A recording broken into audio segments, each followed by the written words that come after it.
Deus tem um plano em cada criatura. Asas para lidar pelo céu,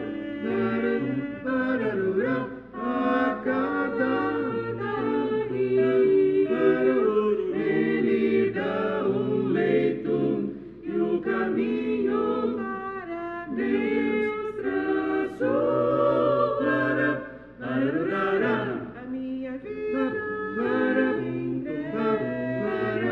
Entrego a Deus, pois o seu filho entregou por mim.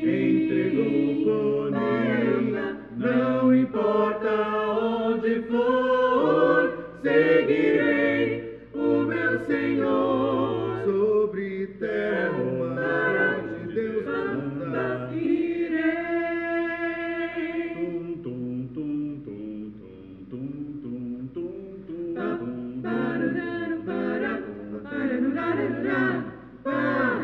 Deus enumera cada grão de areia, a sombra vencer para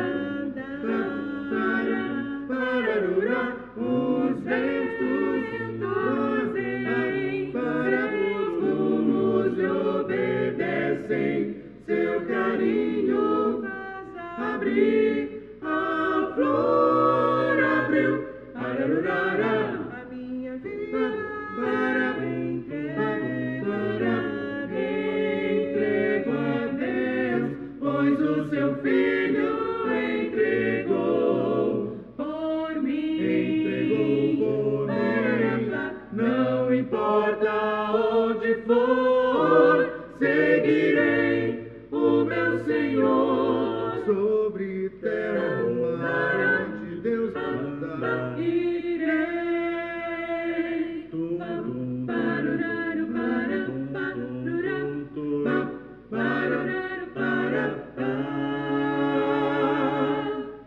Em seu querer encontro paz na vida e bênçãos que jamais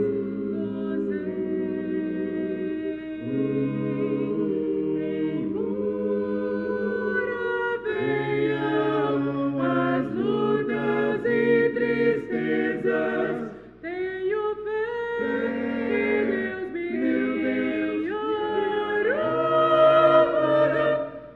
guiará a minha vida. Entrego a Deus, pois o seu filho entregou por mim. Não importa onde for, seguirei o meu Senhor. Sobre terra ou mar, onde Deus manda, irei.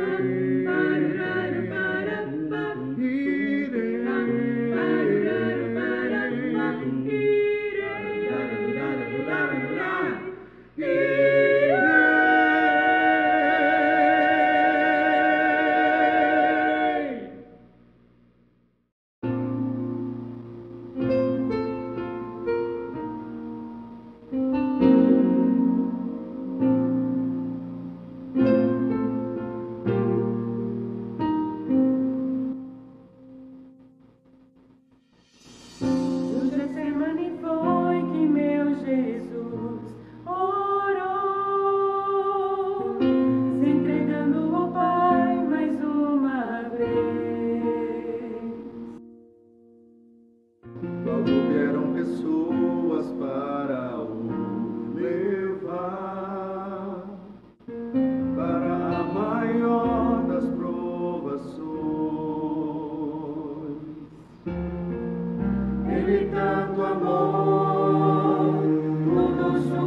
chorar, e foi por você que Ele mostrou tanto amor. Os soldados cuspiam no seu rosto nu, posso ouvir o clamor da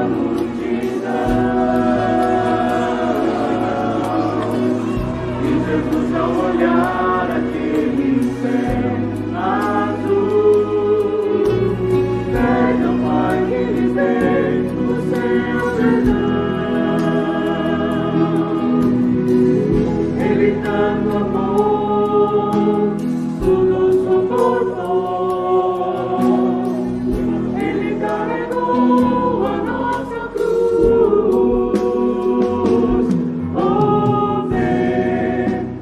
Cravos nas mãos, seu corpo a sofrer, naqueles momentos de dor, ver o mestre a chorar, e foi por você que ele mostrou tanto amor. Ele tanto me amou, Ele tudo por mim suportou, carregou minha cruz. Vê os cravos nas mãos, seu corpo a sofrer, naqueles momentos de dor.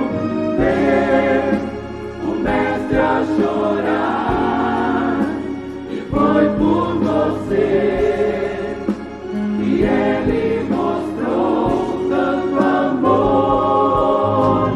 Vê os cravos nas mãos, seu corpo a sofrer, naqueles momentos de dor. Vê o mestre a chorar, e foi por você que ele mostrou tanto amor.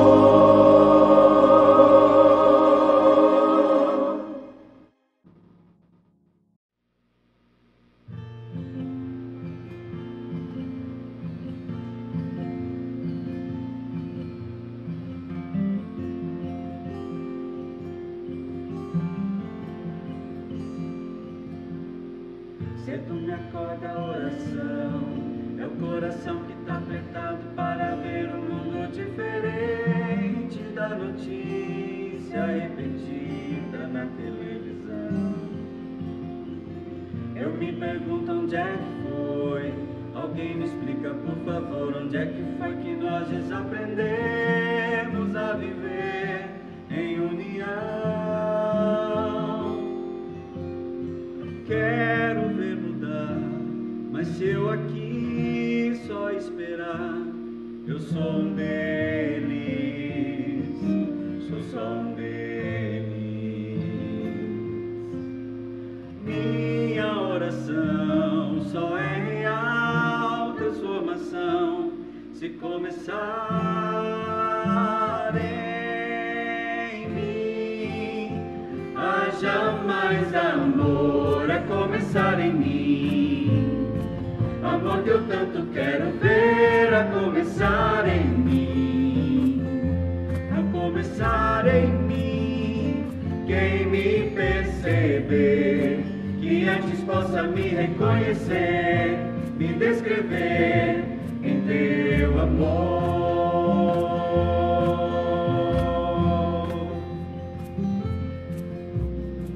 E se tivesse mais perdão, se no lugar de apontarmos tantos erros fossem estendidos mais abraços, mais olhares de aceitação. Se não mais tanto tempo em vão, se nosso bem mais precioso não faltasse quando pra ouvir, pra entender o meu irmão. Nossa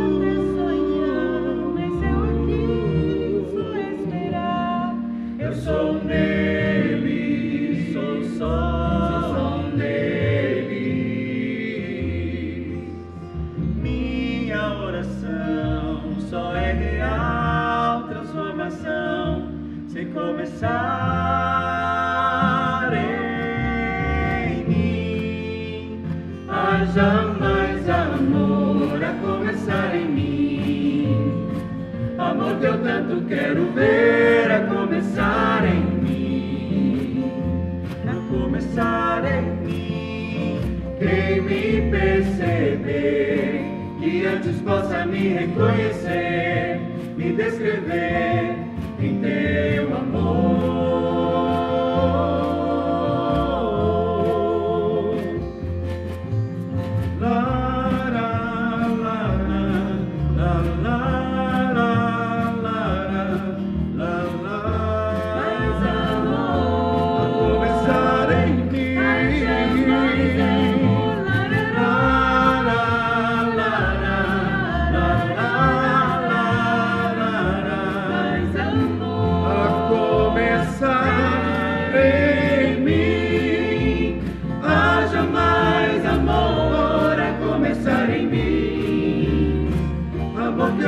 Quero ver a começar em mim, a começar em mim.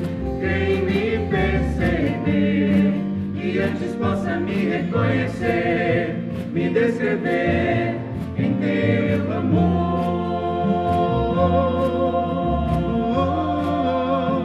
Quem me perceber, que antes possa me reconhecer, me descrever em teu amor.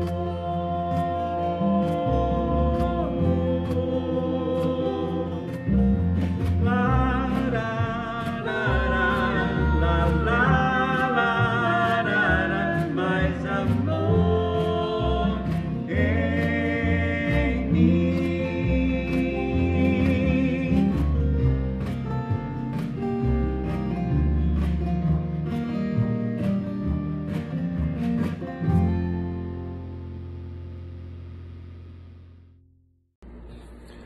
A graça e a paz. Estou fazendo esse vídeo para convocar uma assembleia extraordinária para o dia 9 de janeiro. Temos dois assuntos: a apresentação do orçamento para o próximo ano e um reajuste de valores em relação à reforma que estamos fazendo no teto da igreja, com instalação elétrica e outras coisas. Então fica convocada essa assembleia. Deus abençoe os irmãos e que vocês tenham boas festas e um ano abençoado. Fiquem com Deus. Boa noite. Estamos aqui para mais um encontro nosso online durante esse período que a nossa igreja está passando por reforma. Quero lembrar os irmãos que a nossa igreja ela fica em reforma até o dia 9 de janeiro de 2022, até o começo do ano. Dia 9, a gente já deve estar voltando com as nossas atividades presenciais. Mesmo assim, é muito bom a gente ter a tecnologia, né? Deus permitir que a gente tenha todos esses equipamentos, essas coisas, para a gente poder compartilhar da palavra, conversar junto a respeito daquilo que Deus quer para nossas vidas, à distância mesmo. Espero que o mais breve possível a gente possa se encontrar pessoalmente. Beleza? A gente de manhã estudou sobre a vida de Maria, falamos sobre Natal na nossa EBD, e hoje eu quero falar de mais uma passagem bonita das Escrituras, mais uma passagem bonita da palavra de Deus, que eu gosto muito, uma passagem conhecida, né? Todo mundo já ouviu alguma pregação sobre essa palavra de hoje, sobre essa passagem de hoje. Eu quero compartilhar com vocês um pouquinho também. Para isso eu vou pedir para o irmão e a minha irmã vá abrindo já a Bíblia lá em Ezequiel 37, a passagem do Vale dos Ossos Secos. Vai abrindo aí sua Bíblia, enquanto isso a gente vai falando um pouquinho do contexto, vai falando um pouquinho do porquê dessa mensagem. Final do ano a gente sempre tem a chance de voltar e revisitar vários textos bíblicos famosos.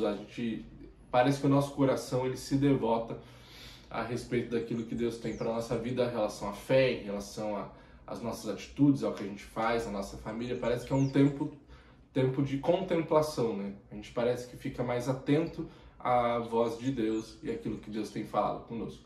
Hoje eu separei o texto de Ezequiel 37, primeiro porque é um texto que eu gosto muito, é um texto muito bonito, mas é também um texto de uma reflexão que eu ouvi um tempo atrás de um pastor de São Paulo chamado Heber Campos Júnior, e eu ouvi a mesma reflexão que eu estou trazendo hoje, mudei algumas coisinhas, mas é uma reflexão muito sincera e muito coerente biblicamente a respeito de avivamento, a respeito do tema avivamento. Eu sei que é um tema que todo mundo já ouviu falar, todo mundo já contemplou, já passou por esse tema, mas é um tema que tem pautado no meu coração. Avivamento. O que significa avivamento? O que eu devo orar quando eu peço um avivamento? O que eu devo pedir quando eu espero um avivamento de Deus nessa terra? O que eu espero a respeito de Deus? Primeiro, a gente tem que entender que a palavra avivamento, ela não é uma palavra que aparece na Bíblia, mas ela aparece correlatos. Ela aparece a palavra avivar, vivifica-nos, dar-nos vida, nos enche de vida. A gente vai ver algumas vezes, não poucas vezes, termos correlatos com avivamento, termos parecidos com avivamento, termos que têm o mesmo significado quase sempre. Mas a palavra em si, avivamento, ela não é uma palavra que aparece nas Escrituras. Ela não é uma palavra que você vai encontrar nas Escrituras. Mesmo assim, o conceito avivamento está presente. Mas o que é avivamento? O que a gente pode pensar sobre avivamento, né? Será que avivamento é um grande mover? Assim, você pode pensar que avivamento é assim, nossa, temos uma multidão, Deus está nos avivando, temos um grande avivamento na nossa igreja, significa que a nossa igreja está lotada. É complicado. Por exemplo, se você pegar Atos do 1 ao 12, 13 mais ou menos, você vai ver que várias e várias vezes aparece o termo lá, e a igreja cresceu em grande número, um grande número de pessoas se juntaram à fé cristã. Você vai ver nos relatos de Lucas, em Atos, que diversas vezes ele vai botar um grande número de pessoas entrando na fé. Mas depois do capítulo 13, mais ou menos, de Atos, Lucas passa a acompanhar Paulo, e a gente vai ver que por várias vezes não aparece, praticamente não aparece o termo grande pessoas se juntaram à fé, uma grande multidão seguiu. Se avivamento é um grande número de pessoas se juntando à fé, e Paulo não experimentou um grande número de pessoas, eu posso dizer então que Paulo não passou por avivamento? Eu não tenho coragem de falar isso, de afirmar uma coisa dessa. Mas se eu falo que avivamento é um grande mover de pessoas, um grande número de pessoas, então eu tenho que lidar com esses dilemas, com esses assuntos complicados. Se a gente olhar também para a vida da igreja cristã como um todo, principalmente a partir do século XVIII, a gente vai ver vários e vários momentos onde a igreja disse que passou por avivamentos. Mas se você pegar a história de grandes homens da fé, você vai ver que o assunto avivamento ele não é um consenso, ele não é um assunto que todos concordam. Por exemplo, Tim Keller, um autor que eu gosto muito, um autor contemporâneo nosso, ele está vivo, ainda produz material, e ele diz que ele passou por um avivamento na igreja dele. No livro Igreja Centrada, nesse livro do Timothy Keller, ele fala que ele passou por um grande mover de Deus na vida dele, na igreja dele, e então ele passou por um avivamento. Mas eu tenho um outro cara que eu gosto muito de estudar, que é o Martin Lloyd-Jones, é um grande pregador, e ele fala que ele, mesmo ele tendo pregado para multidões gigantescas, mesmo ele sendo um teólogo assim proeminente, diz Martin Lloyd-Jones que ele nunca passou por um avivamento. Então, qual dos dois está certo? Qual dos dois está errado? Eu não sei dizer. Para mim, e eu concordo muito com essa frase que eu vou dizer agora, e ela é o norte, ela vai nortear a nossa conversa essa noite, ela vai nortear isso que a gente está estudando no livro de Ezequiel. Avivamento, ele não é algo de outro mundo, ele não é algo extraordinário, ele não é algo maior do que nós, ele não é algo, um mover especial de Deus, não. O avivamento, ele nada mais é do que uma porção maior daquilo que Deus já está fazendo no meio da sua igreja. Para mim, avivamento é uma porção, um grau maior, de maior intensidade daquilo que Deus já está fazendo. E eu gosto dessa abordagem de avivamento, porque e a gente vai estudar um pouco mais daqui para frente, ele vai mostrar que o avivamento ele é algo que a gente pode experimentar no nosso dia a dia. A gente pode viver com isso, a gente pode experimentar e se mover diferente de Deus, em maior intensidade, em maior grau, no meu e no seu dia a dia. A gente vai perceber que não é muito diferente daquilo que nós já experimentamos. A gente tem essa fome por algo extraordinário, e eu vou te mostrar que o quão extraordinário é o avivamento, mesmo no nosso dia a dia. Para isso a gente vai ler o texto de Ezequiel 37. A gente vai ler o capítulo todo, porque a gente vai pegar vários e vários apontamentos do que o texto de Ezequiel 37 vai nos ensinar. Beleza? Eu vou ler aqui, espero que você esteja com a Bíblia aberta em casa, você lê junto comigo. Vamos lá, Ezequiel 37. A mão do Senhor estava sobre mim, e por seu espírito ele me levou a um vale cheio de ossos. Ele me levou de um lado para o outro e pude ver que era enorme o número de ossos no vale, e que os ossos estavam muito secos. Ele me perguntou: filho do homem, esses ossos poderão tornar a viver? Eu respondi: ó soberano Senhor, só tu o sabes. Então ele me disse: profetize a esses ossos e diga-lhes: ossos secos, ouçam a palavra do Senhor. Assim diz o soberano, o Senhor, a esses ossos: farei um espírito entrar em vocês, e vocês terão vida. Porei tendões em vocês, e farei aparecer carne sobre vocês, e os cobrirei com pele. Porei um espírito em vocês, e vocês terão vida. Então vocês saberão que eu sou o Senhor. E eu profetizei conforme a ordem recebida. Enquanto profetizava, houve um barulho, um som de chocalho, e os ossos se juntaram, ossos com ossos.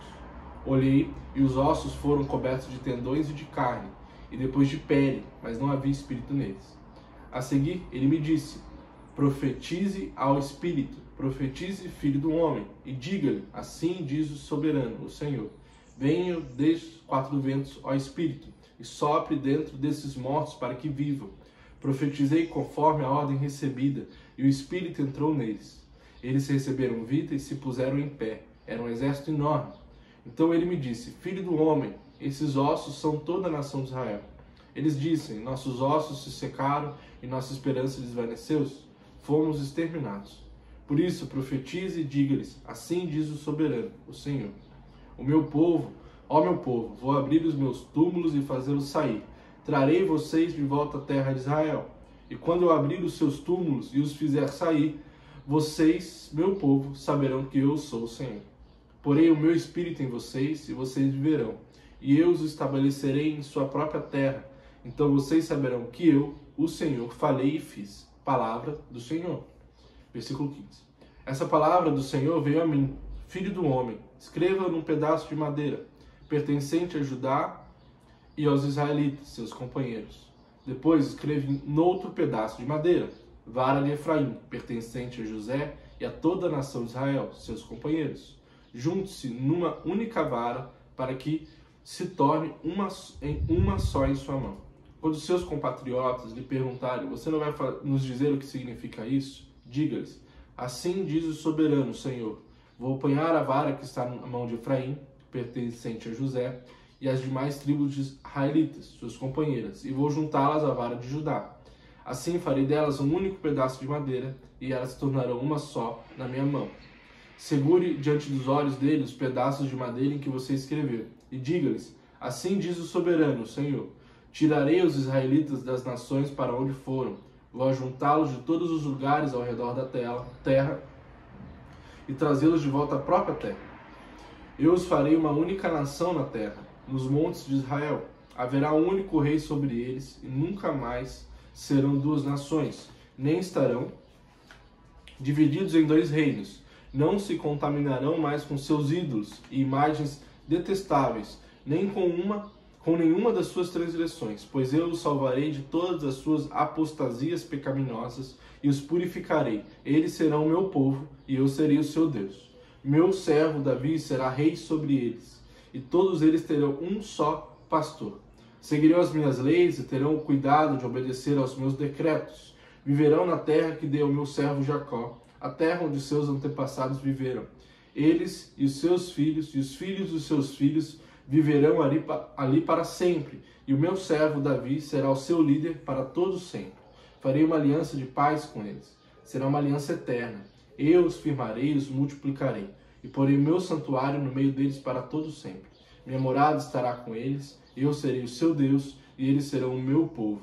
Então, quando o meu santuário estiver entre eles para sempre, as nações saberão que eu, o Senhor, santifico Israel. Vamos orar? Deus, muito obrigado, Pai, pela Tua palavra. Muito obrigado pelo que o Senhor nos ensina através do Teu profeta. Muito obrigado, Pai, pelo registro que chegou até nós do Teu servo, Pai. Muito obrigado pela profecia de Ezequiel, Pai. Nós hoje podemos estar aqui, Pai, conversando a respeito, Pai, aprendendo um pouquinho daquilo que o Senhor fez e faz por causa do Teu servo Ezequiel. Muito obrigado, Pai, pela Tua palavra. Voltando ao assunto avivamento, e agradecendo a Deus pela palavra de Ezequiel e como isso chegou até nós, como isso Deus permitiu que Ezequiel chegasse até nós esse registro, somos gratos a Deus por causa disso. Mas voltando sobre o avivamento, a gente vai ter aqui um contexto de um Ezequiel que ele era cativo de um povo inimigo. Do versículo 1 ao versículo, do capítulo 1 ao capítulo 32, a gente vai ver Ezequiel batendo muito, malhando muito o povo, né? Ele está dando pancada atrás de pancada, são palavras muito duras, e aí ele descobre que Jerusalém está destruída, que Jerusalém foi destruída. E a partir de então as palavras de Ezequiel são palavras de encorajamento. Ele passa a encorajar o povo de Israel. E a palavra que a gente está lendo em Ezequiel 37 é uma palavra de encorajamento. É uma palavra do povo de Israel, uma palavra de o Senhor um dia virá e vai reinar mais uma vez sobre Israel. E o que a gente pode aprender a respeito de avivamento olhando para o texto de Ezequiel 37? E é legal a gente falar sobre avivamento no texto de Ezequiel 37, porque quase todo pregador que ensina sobre avivamento vai remontar e lembrar do texto de Ezequiel 37. Então é bom a gente revisitar esses textos conhecidos, bonitos, que a gente pode aprender coisas novas a respeito de textos que já foram conhecidos, já foram pregados, já foram dissecados. E mesmo assim o Espírito Santo continua falando conosco de uma maneira nova. A primeira coisa que a gente aprende com Ezequiel 37, bem no comecinho de Ezequiel 37, eu vou pedir para você ficar com a sua Bíblia aberta aí, que a gente vai revisitar alguns versículos. A primeira coisa que a gente aprende é que o profeta, né, Ezequiel, ele não tem poder nenhum. Vamos lá, versículo 3, diz assim: então ele me perguntou, filho do homem, esses ossos poderão voltar a viver? Eu respondi, ó soberano, só tu, Senhor, o sabes. A primeira coisa que a gente aprende a respeito de avivamento em Ezequiel 27 é a impotência do profeta. Antes ainda vai dizer assim, que o profeta foi levado, né? A mão do Senhor estava sobre mim e o Espírito me levou a um vale cheio de ossos. Até o local para onde Ezequiel foi pautado pelo poder do Espírito. A gente vai aprender com Ezequiel que o profeta ele não tem poder nenhum. Ele não tem poder de fazer nada. Imagina o contexto que a gente acabou de falar, de Ezequiel profetizando e falando para o povo a respeito de um consolo. Ele queria ver o povo bem, palavra do Senhor. E o Senhor está dizendo assim, Ezequiel, você pode falar o que for, se não for pautado pelo meu Espírito, não tem poder. A perspectiva que nós temos hoje moderna é que o avivamento pode ser promovido por nós. Que nós, de alguma forma, temos alguma influência, algum poder de promover o avivamento no meio do povo. Que nós somos avivalistas. E eu creio, biblicamente, que eu não tenho poder nenhum em relação a isso. Que eu não posso, de alguma forma, ser um instrumento de causa, um instrumento causal do avivamento. Eu não tenho esse poder de promover o avivamento. Eu sou impotente, eu sou fraco, eu sou pobre, eu sou o pó da terra. Eu sou, como diz um amigo meu, eu sou um Zé Ninguém. Eu sou muito pouco para, de alguma forma, achar que eu possa promover o avivamento. Eu não consigo fazer isso, eu não tenho esse poder, eu não tenho essa capacidade. A gente tem a impressão de que poderemos, de alguma forma, ser atuantes no avivamento. Que a gente pode, de alguma forma, ser promotores de avivamento. A gente pode, de alguma forma, ter poder diante do Senhor. Isso a gente vê, por exemplo, nas nossas muitas orações, né? Nós, por diversas vezes, oramos e falamos assim, nossa, eu tenho algum poder, eu posso chegar diante de Deus e pedir alguma coisa, eu posso chegar diante de Deus e demandar alguma coisa. Não. Nós chegamos diante de Deus de mãos vazias. Nós chegamos diante de falar assim, eu não tenho nada, eu não sou ninguém, eu sou fraco, pobre, cego, nu. Eu não tenho nada para oferecer diante do Senhor. Eu sou impotente. Se eu quero, de alguma forma, promover um avivamento, viver um avivamento na minha igreja, na nossa igreja, eu tenho que ter um entendimento que eu, Benjamin, eu não tenho capacidade nenhuma de fazer isso. Eu preciso constantemente do poder de Deus sobre nós. Eu preciso constantemente de Espírito na minha vida, assim como Ezequiel experimentou. É muito legal que o Deus fala com Ezequiel assim, pode esses ossos voltarem a viver? E Ezequiel responde de uma maneira muito sincera, reconhecendo que ele não tinha poder nenhum. Ele fala assim, Deus, só o Senhor sabe. Só o Senhor faz ideia de se esses ossos podem ou não voltar a viver. Só o Senhor sabe que se isso pode ou não acontecer. Se a ideia de avivamento é pautada pelo Espírito, nós devemos lembrar que o Espírito sopra aonde Ele quiser. O Espírito tem autonomia e poder para fazer o que bem entender, inclusive nos avivar. Segunda coisa que eu aprendo a respeito da dinâmica do avivamento dentro de Ezequiel 27 é a importância e o poder do Espírito. A gente vai ver diversas e diversas vezes a palavra Espírito aparecer no texto de Ezequiel 37. Por diversas vezes o poder é dado ao Espírito. A mão do Senhor estava sobre mim e o poder e por seu Espírito ele estava aqui. E depois a gente vai ver que do mesmo modo que foi formado o homem em Gênesis 1, 2, 3, 4, 5, lá no comecinho de Gênesis, Deus soprou o Espírito dentro do homem. O mesmo acontece nessa passagem. O Espírito do Senhor vem e sopra dentro desses ossos que ganharam carne, ganharam tendões, ganharam corpo. A dinâmica aqui toda é pautada pelo Espírito. Versículo 14. Porém meu Espírito em vocês, e vocês saberão que eu sou o teu Deus. A dinâmica toda aqui é pautada pelo entendimento que o avivamento acontece com um mover do Espírito Santo no meio do seu povo. Não é um mover nosso. Como a gente acabou de dizer, eu não tenho autonomia nenhuma diante disso. Eu preciso de um mover do Espírito. Espírito esse que sopra, está e age aonde ele bem entender, aonde ele quiser. Eu preciso de um mover do Espírito para experimentar um avivamento no meu tempo, no meu povo, no meio da minha igreja, no meio da minha nação. Pois o Espírito sopra, repito, aonde ele bem entender. Pregamos e ensinamos pautados pelo Espírito. E aí vem um pensamento muito engraçado. Nós temos vários irmãos, pastores, que acham que as pessoas que estão nos púlpitos, pregadores, missionários, têm uma porção diferente do Espírito. Que os pastores têm uma porção diferente de unção, uma porção diferente de autoridade divina. Eu quero fazer um desafio. Se você é filho, você colocou-se diante de Deus como filho na pessoa de Jesus Cristo, através do sacrifício, da ressurreição de Jesus Cristo, você, meu irmão, assim como eu, tem o Espírito dentro de si. Nós temos e fomos selados pelo Espírito Santo. Nós temos a autonomia pelo Espírito de pregar através do Espírito e sermos anunciantes desse Espírito. Falei um tempo atrás na EBD sobre o Espírito Santo, sobre ele agindo em nós. Nós não temos porções diferentes. O que nós temos é a capacidade de abrir nossa vida para que o Espírito tenha ainda mais controle sobre ela. É como se eu dissesse assim, eu abrisse mais áreas do meu coração, né? Eu dou mais liberdade para o Espírito estar dentro de nós, dentro de mim. Quando eu olho para o texto de Ezequiel, eu vejo que eu sozinho não consigo nada. Eu preciso sim do segundo ponto, que é o mover especial, extraordinário, sobrenatural do Espírito Santo, do Espírito de Deus. Essa é a segunda coisa. A terceira coisa que eu aprendo sobre avivamento, através do ensino de Ezequiel 37, é a palavra de Deus.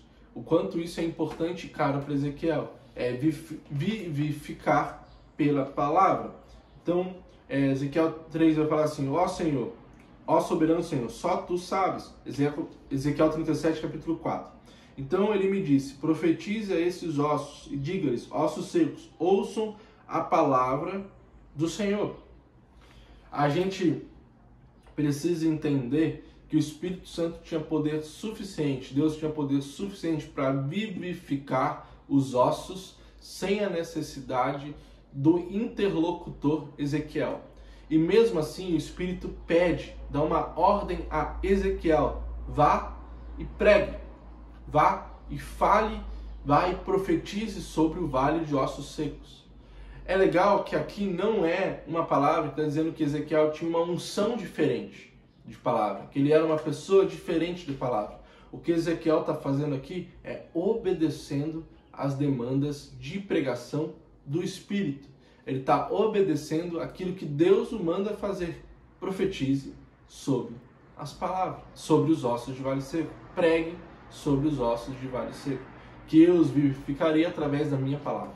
É isso que Deus está falando para Ezequiel. Prega, fala, profetiza, anuncia. Seja diante de um vale de ossos secos a pessoa que profetiza. A gente tem a ideia de que para eu pregar, para eu falar, eu preciso de uma porção diferente. Não, irmãos, acabei de falar isso e repito. Nós já temos esse Espírito dentro de nós, mas nós precisamos abrir nossa vida para que ele tenha um pedaço maior, uma fatia maior do nosso ser, para que eu seja um pregador da palavra do Senhor. Eu seja um agente vivificador no meio do meu povo.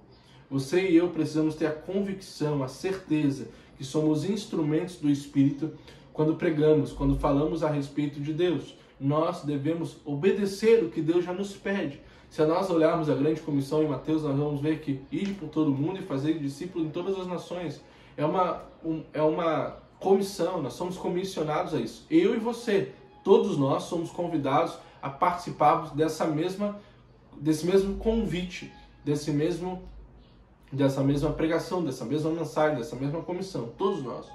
Nós esperamos, e aí vem um negócio muito legal, nós esperamos continuamente um extraordinário de Deus. Nosso povo cristão brasileiro quer e espera um extraordinário de Deus. Nós esperamos um mover extraordinário, um mover sobrenatural de Deus. Nós vamos domingo a domingo esperando um mover fora do normal de Deus, um mover que foge do dia a dia da igreja. Irmãos, se nós olharmos e pensarmos a respeito da palavra de Deus, vamos notar que a palavra de Deus é em si mesmo extraordinária.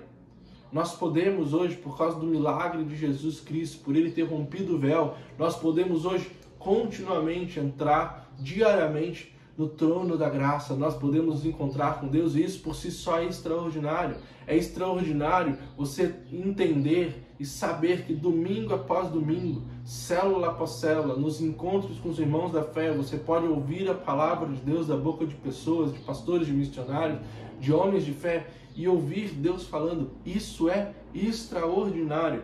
Eu não preciso de um mover sobrenatural e além do que ele já tem feito, daquilo que o Espírito já promove. Isso por si só já é extraordinário. Ouvir a palavra de Deus é por si só extraordinário.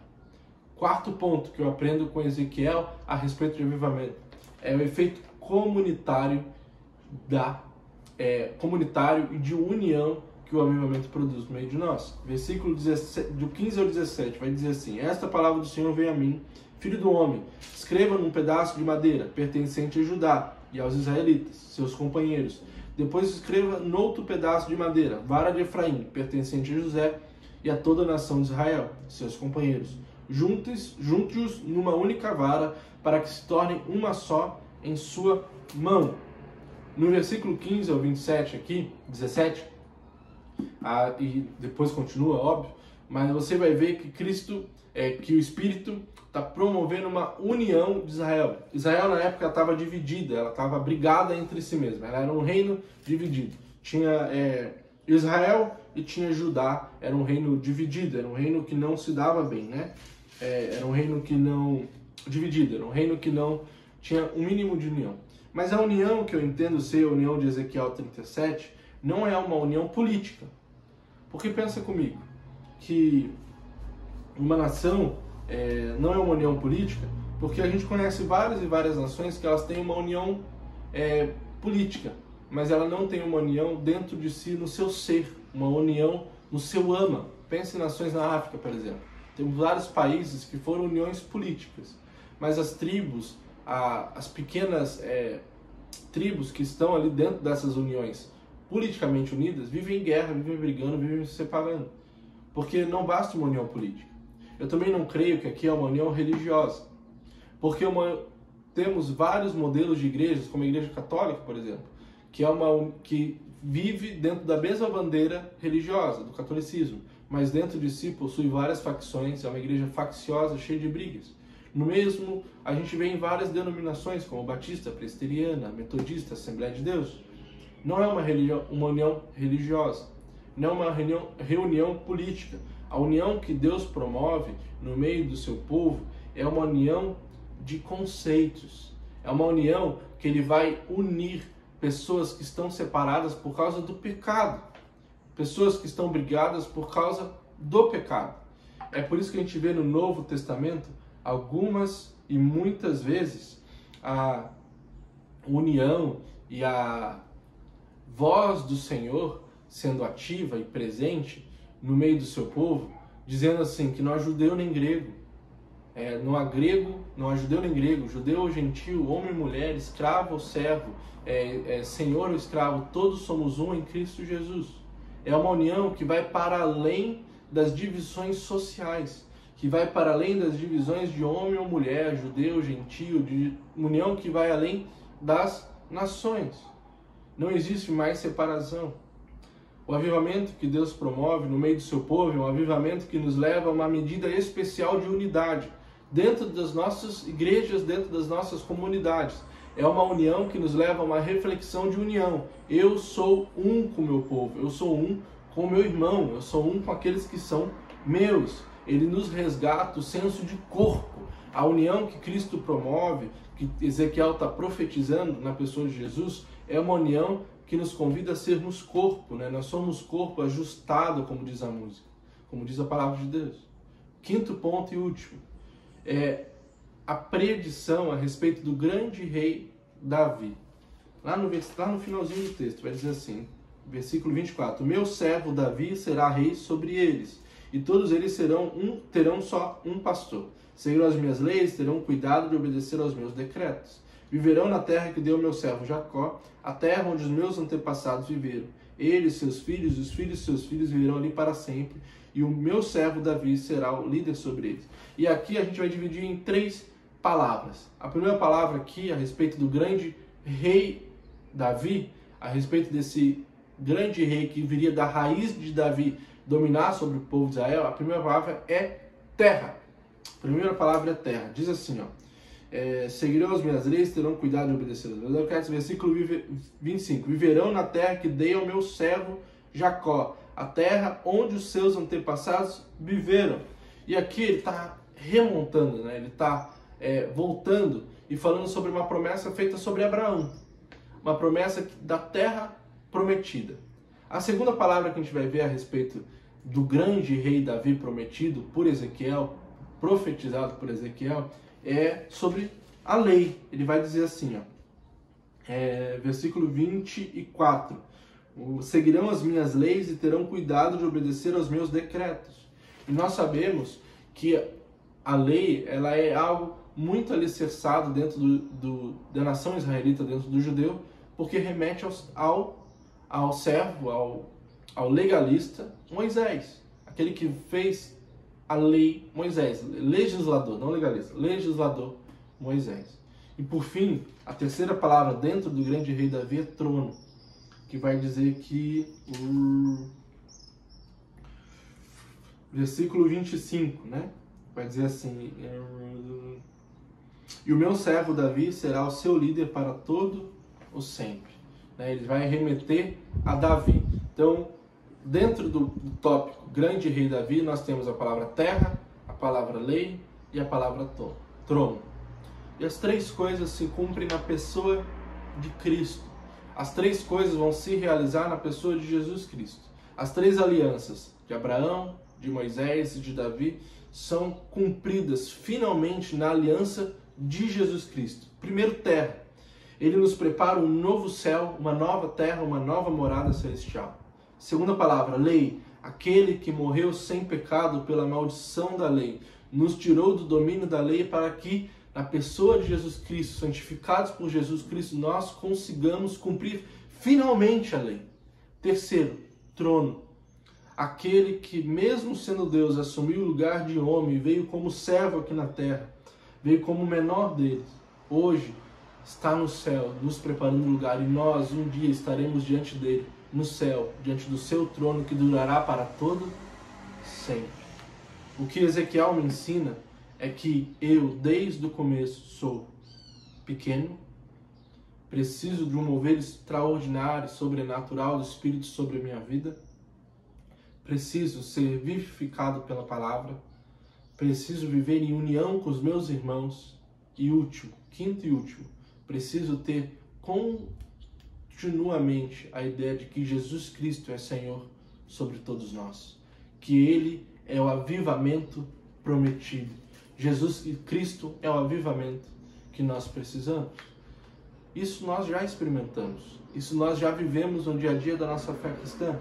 O que Ezequiel convidou o povo da época e serve para nós hoje é que nós deixemos que o Espírito de Deus comece a agir dentro de nós e que Cristo tenha espaço maior no nosso dia a dia, na nossa igreja, na nossa família, no nosso trabalho, na nossa vida. É um convite que eu faço para nós hoje, lembrando o começo da nossa palavra, o começo do nosso papo. Avivamento não é algo de outro mundo, não é algo diferente daquilo que o Senhor já tem feito. O que muda é o grau de intensidade daquilo que o Senhor já tem feito nas nossas vidas. Avivamento é uma porção da graça, de graça, daquilo que a igreja já tem recebido de Deus. Avivamento é eu dizer para Deus assim: Deus, toma mais pedaços da minha história, pega mais pedaços da minha vida, seja Senhor sobre toda a minha existência. Amém? Que a gente possa experimentar esse avivamento que é Jesus Cristo no nosso dia a dia. Vamos orar? Deus, muito obrigado pela Tua palavra, Pai. Muito obrigado porque o Senhor pode estar conosco. Muito obrigado porque Teu Filho, Jesus Cristo, Pai, nos aviva. Obrigado porque o Teu Filho, Pai, nos enche de temor e tremor e nos vivifica, Pai. Em nome de Jesus, Pai, nos toma em Tuas mãos, Pai. Que Teu Espírito nos encha, Pai, cada dia mais, Pai. Nós entendemos que nós não somos nada, Pai, que nós não temos poder nenhum. Nós precisamos do Teu Espírito, da Tua palavra, Pai. Nos une como igreja, como povo, como Teus filhos, Pai. E que Teu Filho Jesus Cristo, nosso Senhor e Salvador, tem um trono no meio da nossa vida, no meio da nossa história, Pai. Faz isso no nome santo de Jesus Cristo, Pai. Amém, amém, amém. Amém, igreja. Deus te abençoe. Semana que vem voltamos online por enquanto. Te espero aqui no YouTube, no Facebook, não sei por onde você está assistindo. Deus te abençoe. Até mais.